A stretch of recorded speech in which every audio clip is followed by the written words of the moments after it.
តោះធីមយើងចូលឆ្នាំមួយហើយស៊ីឈ្នួលដាំដលងគេធម្មតាដល់វគ្គរកលុយទៀតហើយបងប្អូនថ្ងៃនេះបានមកស៊ីឈ្នួលដាំដលងគេនៅអូវាយបងប្អូនទាំងអស់គ្នាថ្ងៃនេះថ្ងៃដំបូងហ្នឹងអមម្ចាស់ចការគាត់ថាជួលលមកខ្ញុំទៅប៉ុន្តែដោយសារតែលមកខ្ញុំបែកបដាងអញ្ចឹងទៅគឺអត់បានបោលមកទៅទេអញ្ចឹងមានតែជិះម៉ូតូហើយមនុស្សទៅបានតែ10នាក់ទេមានទាំងនេនក្មេងទូចប្រហែលជា7 8ឆ្នាំ10ឆ្នាំហើយហ្នឹងគឺបានទៅស៊ីឈ្នួលដាំដលងគេដែរបងប្អូននេះមើលចំណាប់ចំនួនណាកូនគេអ្នកប្រភេទនេះគឺចំណាប់មែនតើហើយនេះគឺជាថ្ងៃទី1ដោយសារតាមដីច្រើនមនុស្សតិចអញ្ចឹងហើយមនុស្សអត់បានអញ្ចឹងគឺដាំ2ថ្ងៃបងប្អូនអរគ្នាឥឡូវយើងឡើងហូបបាយទៅផ្ទះឲ្យបងប្អូនឡើងម៉ោងប្រហែលម៉ោងម៉ាន់តោណាមួយឥឡូវគេធ្វើមិនសូវដល់ងាយទេធ្វើមកភឹកទេឥឡូវម៉ោងម៉ាន់តោក៏នាំគ្នាហូបបាយហើយក៏ទៅផ្ទះសិនថ្ងៃហ្នឹងថ្ងៃទី2ជីលមកមកបងប្អូនអរគ្នាហើយមានសមាជិកមកម្នាក់ទៀត2នាក់ទាំងអស់គ្នាមានស្រី2នាក់ហើយបញ្ជាក់មិនមែនស្រីកមុំណាសិតតែចាយមីងហើយឥឡូវនេះកំពុងតែខ្វះដើមឥឡូវក៏នាំគ្នាទៅលីដើមដឹកដើមអញ្ចឹងណាយកពីលើមកដាក់នឹងក្រោមសិន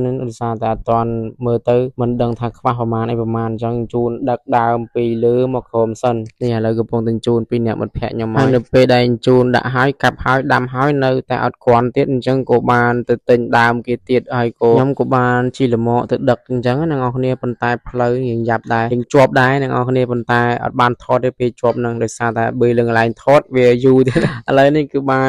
ចិត្តហើយអ្នកគ្នាយកដើមមកប្រហែល50 បាច់ទៀតប៉ុន្តែដោយសារតែវាមានចៃច្រើនពេកអញ្ចឹងទៅពួកខ្វះដើមទៀតអញ្ចឹងយើងមកហូបបាយសិនអ្នកគ្នាដោយសារតែម៉ោង10ហើយរៀងហេវដែរនៅសល់តែបន្តិចទៀតអញ្ចឹងគឺយើងមកហូបបាយសិននៅពេលដែលយើងហូបបាយហើយដាក់មកព្រឹសទៀតគឺហើយអ្នកគ្នាគឺនាំគ្នាមកផ្ទះវិញម៉ោងប្រហែលជា12បានចេញពីចការចុះវីដេអូមានតែប៉ុណ្្នឹងទេ